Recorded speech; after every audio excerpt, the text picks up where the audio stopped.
너는 마음을 다하여 여호와를 신뢰하고 내 명철을 의지하지 말라. 너는 범사에 그를 인정하라. 그리하면 내 길을 지도하시리라. 아멘. 참 귀한 말씀인데 이 말씀 다시 한번 하나하나 보면 5절에 보면 너는 마음을 다하여 여호와를 신뢰하라. 온 마음 다해 신뢰하라는 거예요.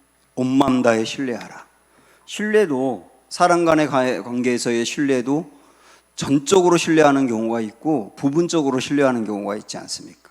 하나님도 우리가 온전히 그분을 신뢰하는 경우가 있고 어느 정도 선에서 신뢰하는 경우가 있는데 온전히 신뢰해라. 그렇게 말씀하는 거예요. 그 다음에는 내 명철을 의지하지 말라. 자기 명철을 의지하지 않을 때 여호와를 온전히 신뢰하게 되거든요. 자기 명철이라고 하는 것은 자기 지혜. 사람이 자기 지혜는 경험과 지식이 만나면 자기 지혜가 되는 거거든요. 자기의 경험이라든지 자기의 지식을 의지하지 말아라. 온전히 하나님만 의지해라. 이런 얘기입니다. 6절 보면 너는 범사에 그를 인정하라. 하나님을 인정하라 그랬는데 범사에. 그 말은 뭐냐면 우리가 매일매일 만나는 생활 속에서 어떤 일이든 어떤 상황이든 그 상황이 좋을 때든 굉장히 어려울 때든 어떤 상황이든 여호와를 인정하라예요. 어떤 상황이든 여호와 하나님이 선한 길로 나를 인도하실 것이며 여호와 하나님이 나를 책임진다는 것을 인정해라. 그러면 어떻게 된다고 그랬나요? 그러면 그리하면 내 길을 지도하시리라.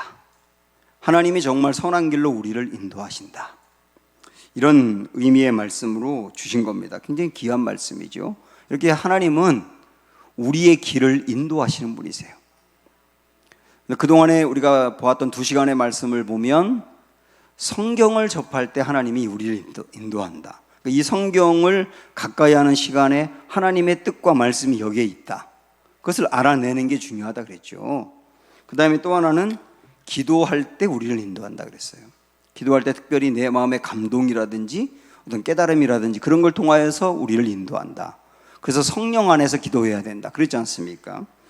그런데 성경과 기도를 통해서만 인도하는 게 아니고 또 주님이 우리를 어떻게 인도하느냐 하면 환경을 통해서 인도하십니다.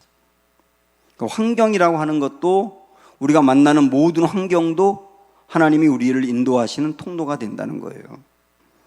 어떤 때는 아이들이 툭 던지는 한마디가 비수같이 다가오기도 하고 어떤 사건과 사고를 만났을 때 거길 통해서 순간적으로 주시는 깨달음도 있고요. 그리고 어떤 때는 믿지 않는 사람들을 통해서도 깨달음을 얻는 거예요. 그러니까 내 주변에 내가 만나는 사람, 내가 접하는 환경, 내가 보는 것 모든 것들을 다 활용해서 성령님은 그때그때마다 깨달음을 준다. 그래서 우리가 눈을 열어서 모든 상황에서 환경에서도 주님은 내게 말씀하신다라고 늘 의식하고 생각하고 듣는다면 굉장히 많은 말씀이 들린다는 것이죠. 그래서 우리 기본적으로 하나님은 환경을 통해서 우리를 인도하신다 하는 말씀을 아시고 특별히 좀 깊게 들어가서 구체적으로 들어가서 하나님은 어려운 환경 속에서도 말씀하세요. 어려운 환경 속에서 우리를 인도하세요. 그것을 여러분 붙잡으셔야 됩니다. 그러면 어려운 환경을 만났을 때 그 어려운 환경을 통해서 주님이 말씀하신다 그랬는데 거기서 조심할 게 하나가 있고 중요하게 붙잡을 게 하나가 있어요. 자, 지금 내가 만난 환경이 어려워요. 그때 조심할 게 뭐냐면 환경에 빠진 채로 하나님을 보지 않는 겁니다. 환경에 푹 빠진 채로 그 어려움 속에서 오만 가지 생각이 들고 감정은 요동하고 그리고 내 생각과 전반이 막 어둠 가운데 있는데 거기에 푹 빠진 채로 하나님을 보지 말라는 거예요. 그러면 그렇게 푹 빠진 채로 하나님을 보면 어떻게 되느냐 하면 원망이 생기고 그 다음에 하나님이 나에게 이렇게 하면 안 되는데 하는 생각이 들고 왜 나에게 이런 어려움을 주느냐는 생각이 들면서 온갖 불평과 불만과 하나님에 대한 부정적인 생각이 계속 나오게 되어 있습니다.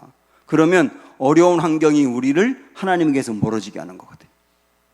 그래서 중요한 게 뭐냐면 환경에 푹 빠진 채로 하나님을 보지 말라. 조심할 거예요. 반대로 그럼 어려운 환경을 만났을 때 붙들어야 될 것은 뭐냐? 이건 뭐냐면 하나님의 관점에서 환경을 바라보라 해요. 하나님의 관점에서 환경을 바라봐라. 그러면 하나님의 관점에서 환경을 바라보는 그 순간에 성령님은 이 환경을 하나님의 관점이니까요, 긍정적으로, 그리고 하나님의 뜻대로, 하나님의 방법대로 해석하게 하고 그걸 우리에게 알려주시는 거예요. 그러면 그렇게 깨닫게 해주시면 그대로 나아가는 거죠. 이게 어떤 원리로 본다면 어려운 환경을 만났을 때 우리가 취할 겁니다. 다시 한번 정리를 해보면, 우리가 어려운 환경을 만났다, 그때 조심할 게 뭐라고요? 환경에 푹 빠진 채로 하나님을 보지 않는다. 이때 중요하게 붙잡아야 될 건 뭐라고요? 하나님의 관점으로 환경을 바라본다. 하나님의 관점으로 환경을 바라보려고 할 때 성령님은 우리에게 어떻게 이 상황에서 해야 될지를 말씀하신다. 그거 붙들고 쭉 가면 된다. 이렇게 정리할 수 있습니다. 하나님의 관점이 뭐냐? 하나님의 관점은 하나님의 시각이거든요. 예를 들어서 성경에 있는 몇 군데의 말씀을 드리면, 여러분들이 아주 잘 아는 말씀 한번 몇 가지를 말씀드려 볼게요. 빌립보서 1장에 보면 이 바울이 옥에 갇혔습니다. 그런데 바울을 평소에 시기하던 사람들이 있어요. 바울이 열심히 복음을 전하고 교회를 세우고 그 다음에 말씀을 통하여 성도들을 좋은 곳으로 인도하고 그러는 것을 대부분은 좋게 봤지만, 그런 것을 시기하는 교회 지도자들이 있었다고요. 그런 사람들이 바울이 옥에 갇히자 이제는 뭐 전도도 못하고 아무것도 못하지 않습니까? 그때다 해서 어떤 자기들의 인기를 차지하려고 했는지, 아니면 교회의 어떤 그 자리를 확보하려고 했는지 굉장히 열심히 전도를 한 겁니다. 그래서 그들이 그렇게 전도했는데도 많은 사람들이 주님을 믿게 됐어요. 그 이야기를 바울이 옥에서 듣습니다.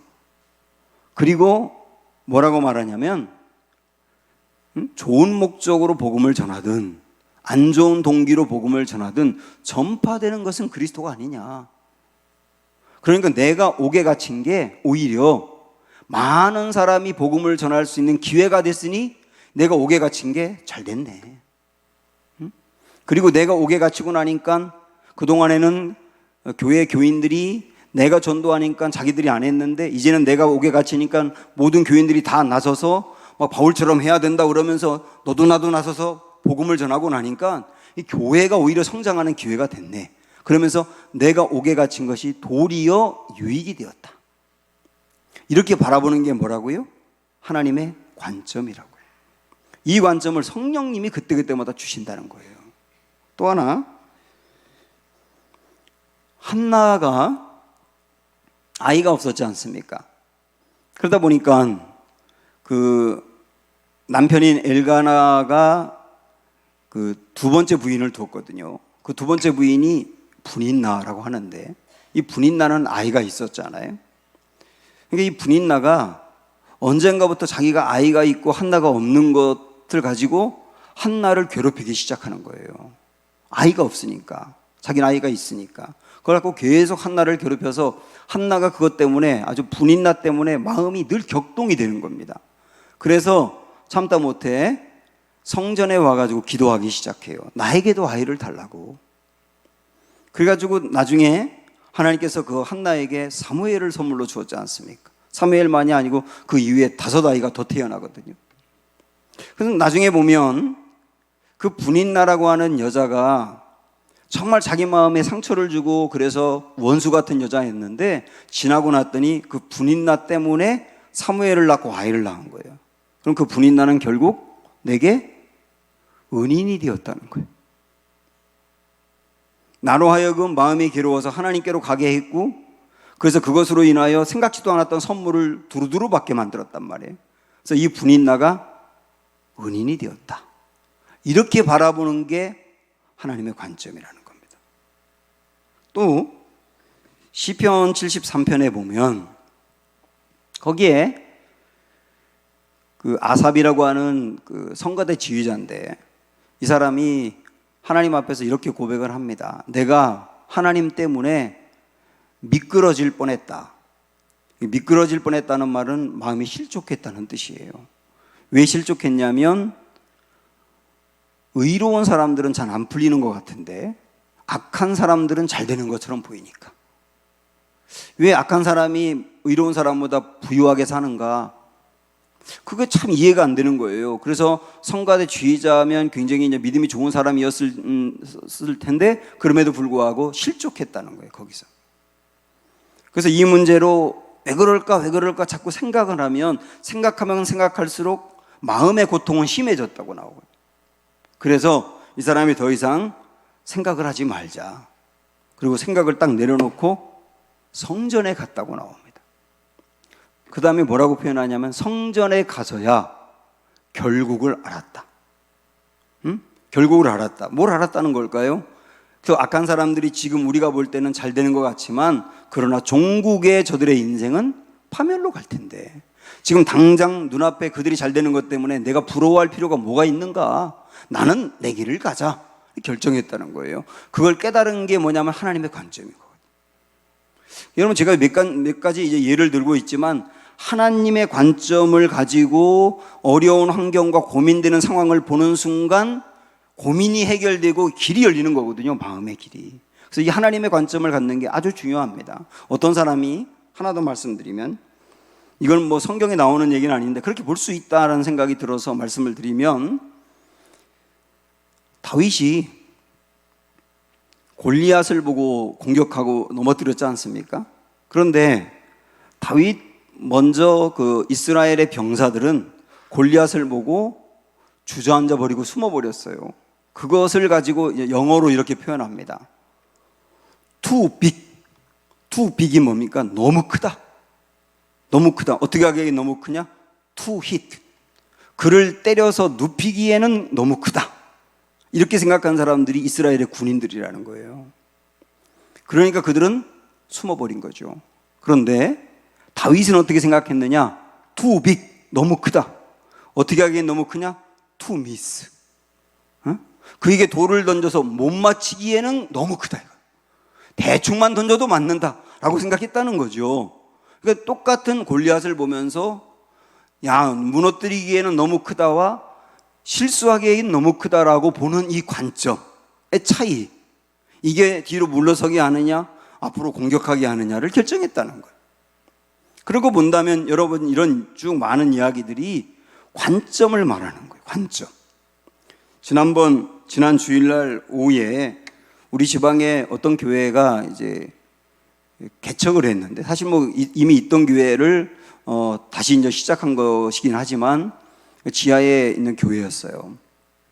저도 거기 가서 이제 기도를 담당했기 때문에 갔는데, 근데 그날 설교를 하신 분이 이전에 자기가 개척을 했던 분인데 설교를 했던 목사님이 개척은 어려운 길이다 이렇게 얘기를 하더라고요.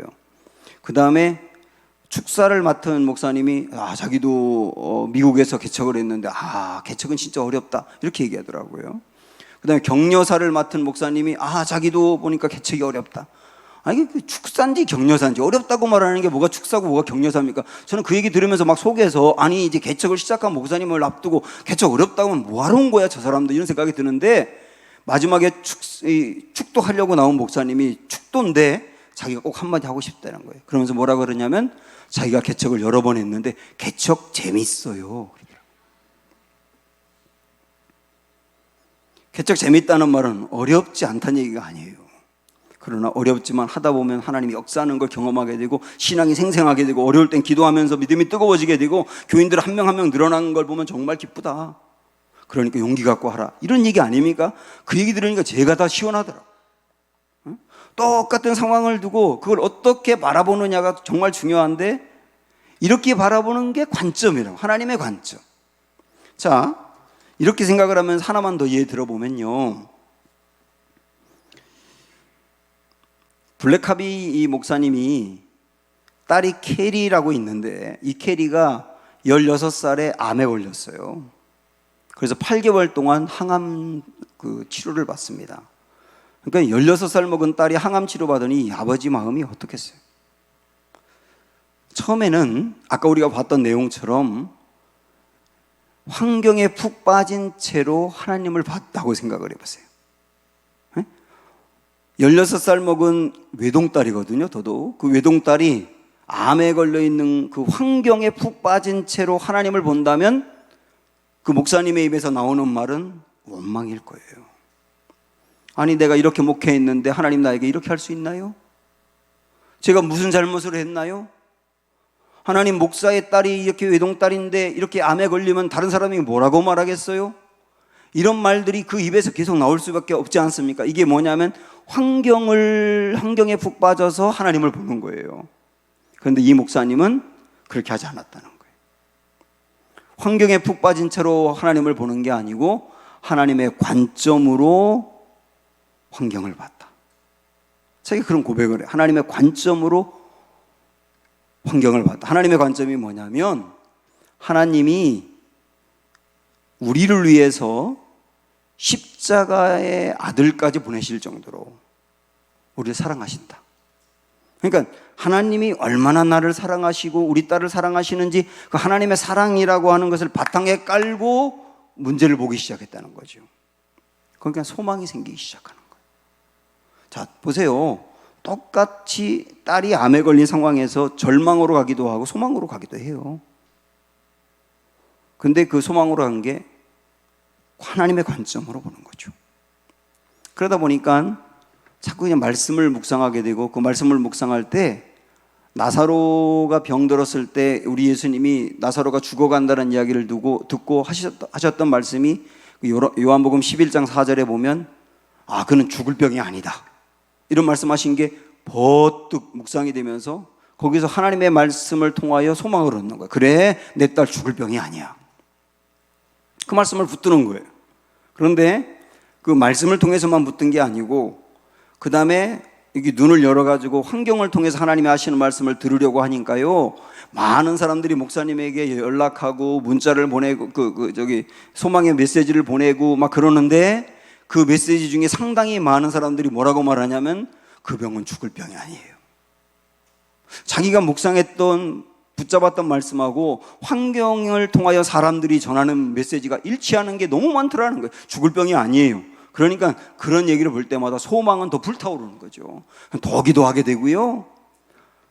그리고 그 모습을 보고 성도들은 힘을 얻게 되고요. 결국은 이 딸을 하나님이 고쳐주시는데 그걸 통하여 공동체가 세워지게 되고. 그러니까 이분의 이 예의 초점은 뭐냐면 똑같은 어려움을 만날 때 절망으로 가느냐 소망으로 가느냐예요. 절망으로 가느냐 소망으로 가느냐. 그 핵심은 하나님의 관점으로 볼 수 있느냐. 성령님은 하나님의 관점으로 우리에게 보게 알려주신다. 환경을 통해서도 알려주신다. 그걸 들으려고 하고 보려고 하면 보고 들린다. 사랑하는 여러분, 어떤 어려움을 만나든지 이 하나님의 관점으로 모든 환경을 바라볼 수 있는 은혜가 있기를 축원합니다. 이걸 붙잡으셔야 돼요. 그 다음에 환경을 통해서 보여주신다 그랬는데 몇 가지 조금 현실적으로 구체적인 내용을 말씀드리면 이 성경에 보면 이런 얘기들이 나와요. 이삭이 그 우물을 파면 블레셋 사람들이 빼앗고 또 다른 곳으로 이동해서 파면 또 빼앗고 그렇게 여러 번 빼앗기다가 나중에 우물 하나를 딱 팠을 때 더 이상 빼앗기지 않거든요. 그래서 그 우물을 르호봇이라고 이렇게 이름을 집니다. 하나님이 넓게 하셨다. 넓게 하셨다. 그러면서 그 우물을 기념물로 삼는 겁니다. 그래서 아마도 이삭은 힘들고 어려울 때, 사람들로 인하여 힘들고 어려울 때 그 우물을 봤을 거예요. 그러면 우물을 보는 순간 어떤 생각이 드느냐면 그래, 내가 다 뺏겨도 하나님이 또 주고 뺏겨도 또 주고 결국은 사람들이 나를 인정하게 하고 모든 걸 회복시켜 주셨지. 그런 소망이 다시 생기는 거 아닙니까? 그러니까 그 르호봇이라고 하는 우물은 이 이삭에게 영적인 표징이 되는 겁니다. 어떤 표징이냐면 하나님이 함께 하시는 표징. 이런 걸 붙잡아야 된다는 거예요. 이런 거를. 사무엘은 전쟁에서 이기고 난 다음에 돌을 하나 이렇게 단으로 세운 다음에 그 이름을 뭐라고 했느냐면 에베네셀이라고 했어요. 에베네셀이라고 하는 말은 하나님이 여기까지 우리를 인도하신다거든. 그 돌을 왜 세웠느냐? 전쟁에서 여기까지 인도하신 하나님을 경험하고 난 다음에 돌을 세우고 그 돌을 볼 때마다 하나님이 여기까지 인도하셨지. 지금 나의 이 어려운 환경에서도 하나님은 결국 인도하실 거지. 그래, 힘을 내야지. 그 돌단을 볼 때마다 힘이 생기는 거예요.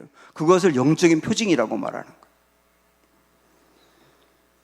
여호수아는 요단강을 건너면서 요단강을 건널 때 요단강 안에 있는 돌을 12개를 취한 다음에 그 돌을 이렇게 12개를 쌓았어요. 굉장히 큰 돌이겠죠. 그리고 그것을 후손들에게 대대로 보게 했습니다. 후손들이 물었겠죠. 저 돌이 뭐냐고. 그러면 하나님이 요단의 물을 갈라서 우리를 건너게 하신 거야. 그 돌을 볼 때마다 길을 여시는 하나님, 꽉 막힌 곳에서도 결국 일하시는 하나님을 확신할 수 있지 않느냐.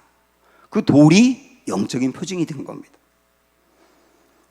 아르헨티나에 하나님 사랑이라고 하는 교회가 있는데요, 이 교회는 이런 벽들에 이렇게 뭔가 이렇게 걸려 있어요. 이렇게 막 걸려 있어요. 교회 온 사방에 술병도 걸려 있고 마약병도, 마약 그 봉지도 걸려 있고 어떤 경우는 막 이렇게 목발이 걸려 있기도 하고 그렇답니다. 근데 그게 뭐냐면 하나님이 그 교회 교인들 삶 속에 역사하셔서 이 술을 끊지 못하고 알코올 중독에 빠져있던 사람을 거기서 건져낸 증거로 술병을 거기다 걸어놓은 거예요.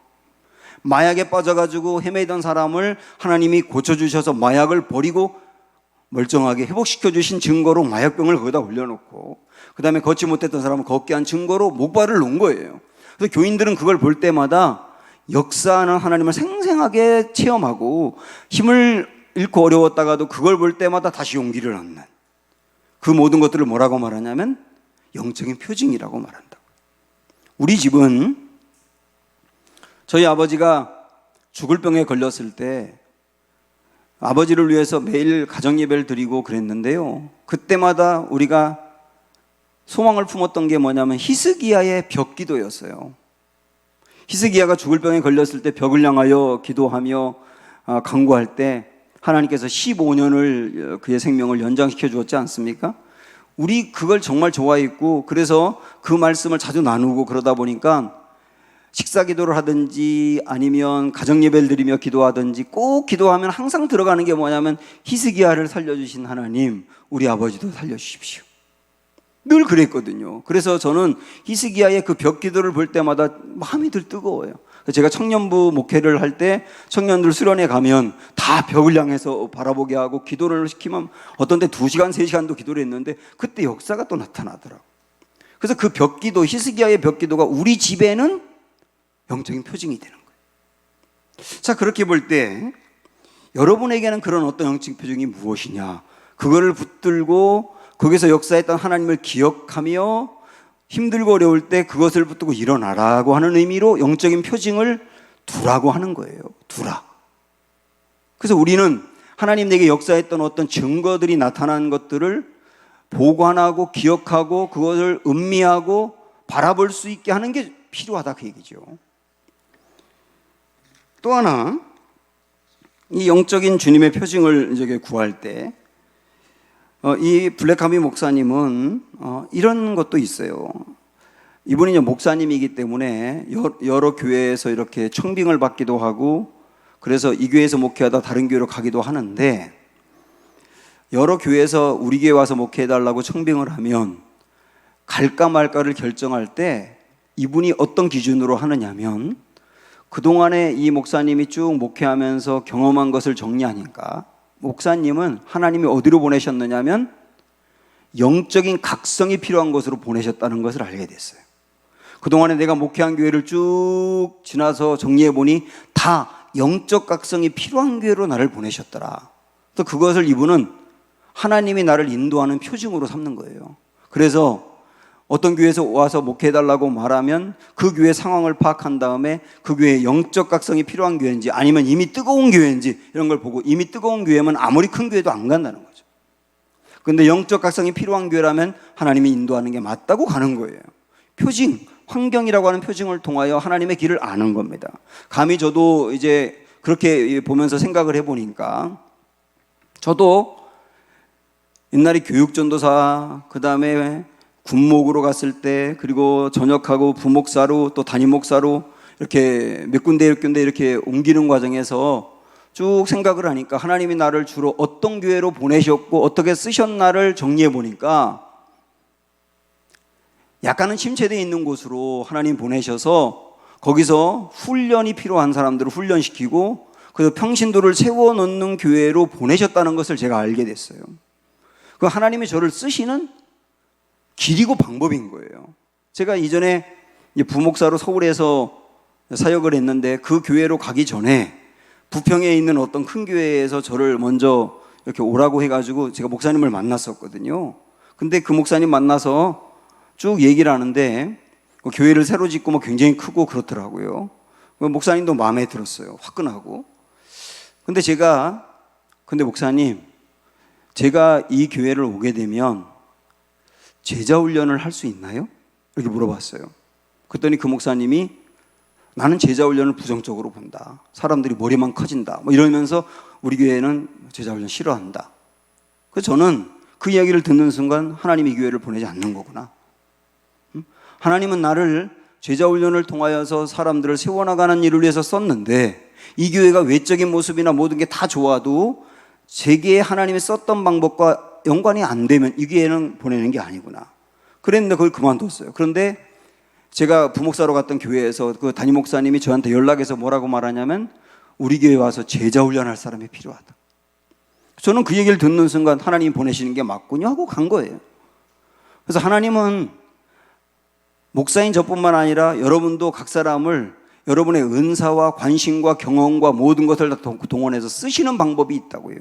그래서 지금까지 하나님이 나를 주로 어떻게 사용하셨는지를 가만히 한번 정리해 보세요.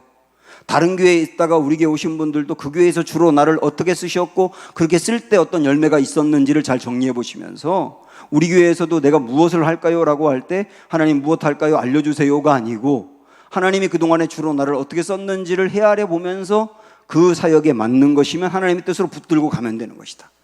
왜냐하면 그게 영적인 표징이다. 이렇게 말씀하고 있는 거거든요.